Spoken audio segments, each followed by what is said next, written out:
Vamos ouvir o Azaf Alcântara, nosso repórter direto do local. Prédio, quanto do lado esquerdo, o estacionamento desse supermercado.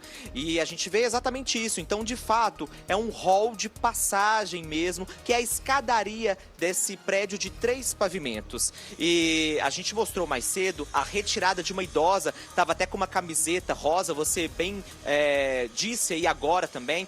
Porque o que os militares do Corpo de Bombeiros tiveram que fazer?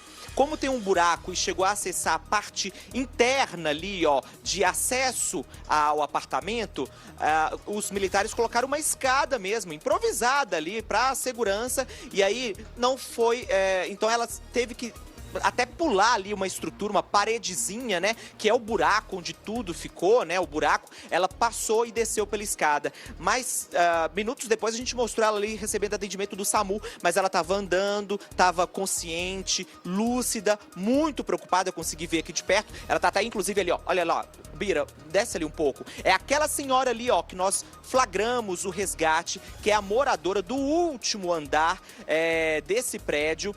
E ela foi retirada, ela teve que passar as pernas ali por aquela parede, onde ficou um buraco mesmo depois da batida da aeronave. E aí ela veio com muito cuidado, assim, com a ajuda de 2 funcionários ali do SAMU. E ela parece que tá bem, ela estava assustada mais cedo, um outro vizinho foi e abraçou. Mas ela tá ali, ó. Agora, o que a gente percebe aqui do alto também é justamente isso que você disse, Elvet, a engrenagem da aeronave, né? Porque como ela bateu de frente, a engrenagem caiu toda. Caiu em cima do toldo, que é a passagem para o primeiro bloco.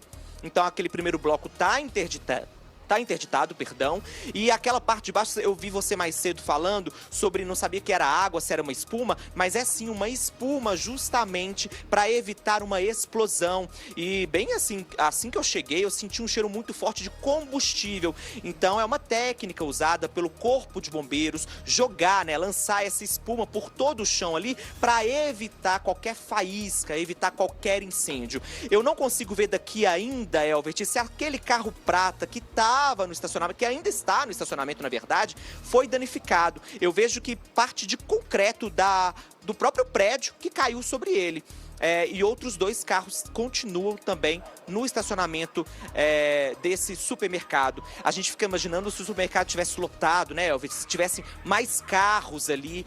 É uma cena que assusta bastante. E é isso, o que a gente consegue ver dessa imagem aqui, que gentilmente um morador cedeu pra gente, é a engrenagem mesmo da aeronave entre o muro do prédio vizinho e também no chão desse estacionamento e os 2 buracos ali, repetindo, porque é algo que me chamou muita atenção, Elvet, que o primeiro buraco, onde a gente vê um militar ali, ó, de laranja, é justamente onde o bico da aeronave bateu. Foi a primeira batida, o primeiro impacto. E o buraco de cima é da asa esquerda, que virou, né? Virou já ali meio diagonal e só, portanto, depois a aeronave caiu aqui no estacionamento. A aeronave também está sob o toldo ali, um toldo verde, que é a entrada dos moradores para o primeiro bloco desse prédio. Essa é a imagem que a gente tem aqui de cima, assusta bastante. Todos os moradores vêm falando, Elvet, que não foi apenas um barulho, mas um tremor muito grande, né? A gente imagina o impacto, então, dessa aeronave de pequeno porte quando atingiu esse prédio aqui na rua Ilaci Ribeiro, no bairro Silveira, região nordeste da capital. Ainda é intensa a movimentação de viaturas do Corpo de Bombeiros, do resgate. Tem ali o Vinícius mais cedo falou, né, que chegou um rabecão da Polícia Civil e, infelizmente, né, para retirada do piloto e copiloto que morreram, e o corpo ainda não foi retirado. O corpo do piloto e do copiloto ainda está dentro da cabine da aeronave, o que chama bastante atenção, entristece também aqui a notícia, né? Portanto, é isso, a cena que a gente tem aqui de cima, 2 caminhões do Corpo de Bombeiros ajudam. E agora, eu consigo ver agora, Bira, foca lá em cima pra gente no apartamento, porque eu tô tentando entender qual que é o trabalho agora, já que foi feita a retirada da última moradora, né? Ela saiu por aquela escadinha, nós mostramos isso agora há pouco, mas eu queria entender o trabalho ali, porque eu vejo um policial militar e 2 bombeiros. A Defesa Civil também acabou de acessar o apartamento, gente. Acabou de acessar o prédio e a perícia. Eu acho que é justamente agora esse trabalho depois, né, Elvert? Fazer a perícia para saber quais... Obrigado, Azaf. Vinícius Araújo está me chamando, nosso repórter exclusivo para São Paulo agora, de outro ponto, direto do local. Por favor, Vinícius, boa tarde para você.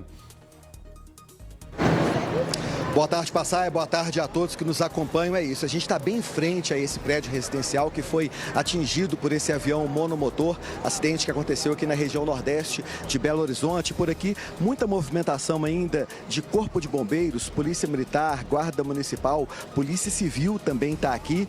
Começa agora todo o trabalho, né, para a remoção das vítimas fatais. Os feridos já foram retirados. 5 pessoas estavam nesse monomotor que decolou do aeroporto da Pampulha. Logo após a decolagem, a gente tem a confirmação de que o piloto e o copiloto informaram a torre de comando que teriam dificuldades nesta decolagem. Então, o avião voou por alguns minutos até este ponto, fica bem próximo de uma avenida, um dos principais corredores aqui de Belo Horizonte. Esse ponto atrás onde nós estamos, a avenida está bem paralela a essa rua desse condomínio residencial. Esse avião voando baixo chamou a atenção de muita gente por aqui até atingir este ponto do prédio de 3 andares. A gente percebe ali o local do impacto, né? O monomotor entrou de frente ali naquele ponto e se partiu. Parte dele ficou no interior ali onde estão as escadas dessa edificação e o restante da estrutura caiu em um estacionamento ao lado. Os bombeiros confirmaram 5 ocupantes nesta aeronave, 5 homens. O piloto e o copiloto morreram no momento da batida. Os 3 passageiros que estavam na parte de trás dessa aeronave foram socorridos aqui pelos bombeiros e pelo SAMU. Um desses passageiros estava inconsciente e outros 2 conscientes, mas muito abalados, com fraturas expostas, não conseguiram passar muitas informações. O que a gente apurou aqui é que a aeronave voa regularmente, tem autorização para esse tipo de procedimento, mas não tem autorização para táxi aéreo. O que a gente entende então é que era um voo particular, essas pessoas decolaram do aeroporto da Pampulha e iam para um destino que os bombeiros ainda não conseguiram confirmar. Parte da estrutura está ali atrás desse caminhão do Corpo de Bombeiros aqui. A gente viu bombeiros utilizando mangueiras com espuma para fazer aquele trabalho de prevenção, né, para evitar uma ignição, explosões, algo que pudesse dar início a um incêndio aqui nesse local. Então, esse trabalho foi feito para poder ter todo o cuidado nesse sentido. A gente vê carros que estavam no estacionamento ali também foram utilizados essa estrutura. A gente está vendo ali parte da aeronave, olha só, a parte traseira da aeronave. A gente está se deslocando aqui, porque tem muita gente realmente, mas a gente vai conseguir ver desse ponto ali, olha só, o local onde a aeronave está exatamente em cima do muro. É um muro baixo que separa esse condomínio residencial, esse prédio de 3 andares, dessa estrutura de um estacionamento, que é de um supermercado que fica do outro lado da rua. Ela bateu então naquele ponto lá em cima, no 3º andar, se desprendeu, todas as vítimas ficaram ali no hall da escada desse prédio e a parte traseira, a metade e a traseira da aeronave caíram aqui embaixo já sem ocupantes. Daí essa preocupação, foi um estrondo muito grande. A gente ouviu o relato de pessoas que passavam por aqui, trabalham na região ou moram por aqui e foi um estrondo muito grande, um barulho assustador e todo mundo correu para ver o que estava acontecendo e muitas pessoas ajudaram essas vítimas no primeiro momento até a chegada das equipes de resgate preparados para fazer esse socorro. Passaia. Pois é, eu estou vendo na imagem, o pessoal aqui de casa está observando comigo, essa imagem pequenininha do lado de cima. Tem uma escada ali. O que eu estou vendo é o seguinte, os bombeiros tentando acessar o apartamento, mas com uma escada simples. Você sabe, você conhece, por ali é a escadaria do prédio, por que eles estão usando aquela pequena escada? Você tem essa informação? Só para a gente entender o que está acontecendo ali? O ponto onde o monomotor bateu é exatamente a escadaria do prédio, é o hall da escada do prédio, né? Por isso, esse monomotor não atingiu nenhum apartamento, ou seja, ele não entrou em nenhum dos cômodos das unidades deste prédio. Após essa batida, parte da aeronave se desprendeu, ficou ali naquele hall, a gente chama de caixa de escada, ficou ali nesse hall das escadarias, inclusive bloqueando o acesso a alguns apartamentos. A gente ouviu aqui dos bombeiros que idosos que moram nesse último andar ficaram presos dentro da unidade domiciliar deles, presos dentro do apartamento sem conseguir sair, já que a frente desse monomotor estava bloqueando ali a passagem deles. E aí os bombeiros chegaram ao local após o acionamento e encontraram esses 5 ocupantes da aeronave nesse hall de escada. Confirmaram que dentro da aeronave estavam o piloto e o copiloto, já sem vida, e os outros 3 já fora da aeronave e começaram a receber os cuidados nesse ponto exatamente onde aconteceu ali o impacto do monomotor com a parede dessa estrutura. Passaia. Obrigado por enquanto, Vinícius. Agora ficou um pouco melhor, né? Nós compreendemos que essa primeira parede não é da sala da casa, mas sim da escadaria. Daqui a pouco eu volto com você. Eu quero aproveitar que Fernando Pamplona, um dos grandes especialistas que o Brasil tem na aviação civil, está comigo por telefone. Fernando, você que tem vários contatos, o que os especialistas falam sobre essa queda? Muito boa tarde. Obrigado por conversar ao vivo com o Balanço Geral. Boa tarde, Passaia. Boa tarde a todos que nos acompanham. Passaia, é muito prematuro fazer qualquer afirmação nesse momento. O que a gente pode, infelizmente havia um vídeo disponível e que a gente pode dar as primeiras impressões, é que esse avião perdeu potência após a decolagem, por alguma razão ainda desconhecida. E neste caso, trata-se de um monomotor sertanejo, é um avião para 6 passageiros e nós não temos nenhuma informação do histórico desse avião, né? A investigação vai ter que levar em consideração tudo o que aconteceu antes do voo para que a gente possa concluir o que levou a esse acidente. Nós chama atenção somente o fato de que não houve um incêndio após o choque ali, após a queda propriamente dita, né? Não é comum, não é comum, é um avião já bastante antigo em termos de fabricação, é um avião que é muito usado no interior do Brasil, é um avião, vamos colocar dessa forma, pau para toda obra, é um avião bastante utilizado em fazendas, utilizado em pistas pequenas e é um avião bastante confiável, né? Mas é uma máquina, né? A gente não sabe exatamente o que levou a acontecer essa falha dessa máquina, e já que ele só tem um motor, né? Só tendo um motor fica mais complicado em cima de uma cidade como Belo Horizonte você ter alguma falha dele, né? Você fica com muito poucas opções. É um avião fabricado em 1979. Para nós entendermos, um avião, mesmo com uma fabricação tão antiga, se tiver com a manutenção em dia, ele oferece um risco menor. Com certeza. Avião a gente não mede por ano de fabricação, a gente mede por utilização e manutenção dele, né? Então a manutenção sendo bem feita, praticamente é um avião novo. A manutenção sendo rigorosa, sendo feita da maneira como precisa ser, ele é um avião considerado novo, altamente confiável e bastante seguro. Não há por que desconfiar de um avião que seja fabricado mais antigo, tem uma data de fabricação mais antiga. Ele estava saindo de BH, de Minas Gerais, do interior de Minas Gerais, ia chegar até o Campo de Marte aqui em São Paulo. É uma distância considerável para uma aeronave dessa ou é normal? Não, é uma distância bastante normal. Ele ia levar ali cerca de 1h30, 2 horas de voo no máximo. E ele é perfeitamente compatível com esse trajeto. Não há nenhum tipo de comprometimento em termos de distância, não. Com certeza isso não. E, inclusive, o que se precisa investigar é a quantidade de combustível. Isso tudo vai ser levantado durante a investigação, né? É tudo muito prematuro, qualquer afirmação nesse momento. Haja visto, inclusive, que a principal testemunha que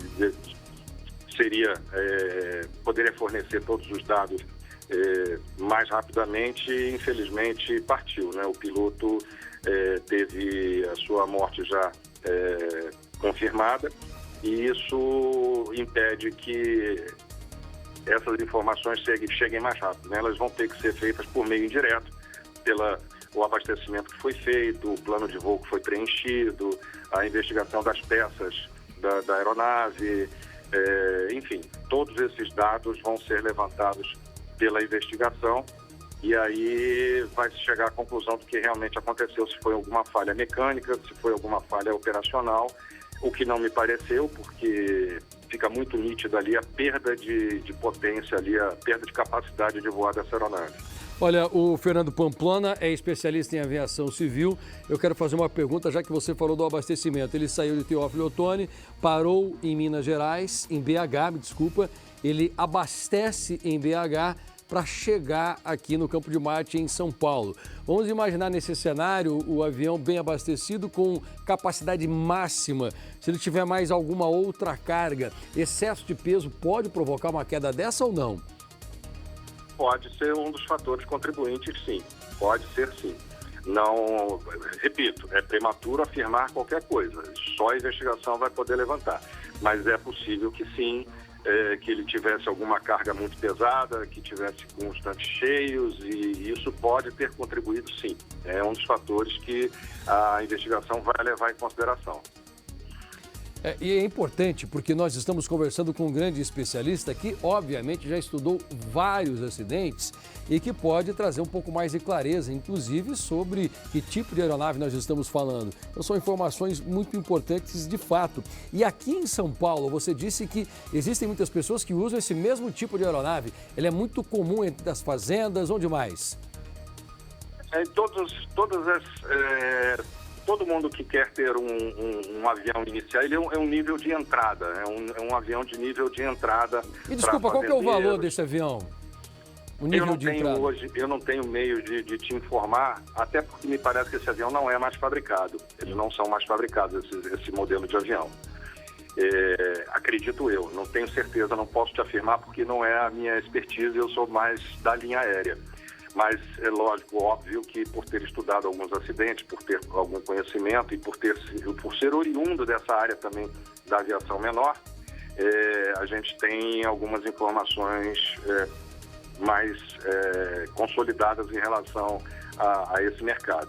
Mas é um avião de nível de entrada, é um avião em que quem quer ter o seu primeiro avião, que é uma empresa pequena, que tenha um deslocamento frequente, que trabalhe numa cidade menor, ou um fazendeiro, ou, enfim, é um avião que ele é um pau para toda obra. Ele é vamos colocar aqui, é um Fusca, tá?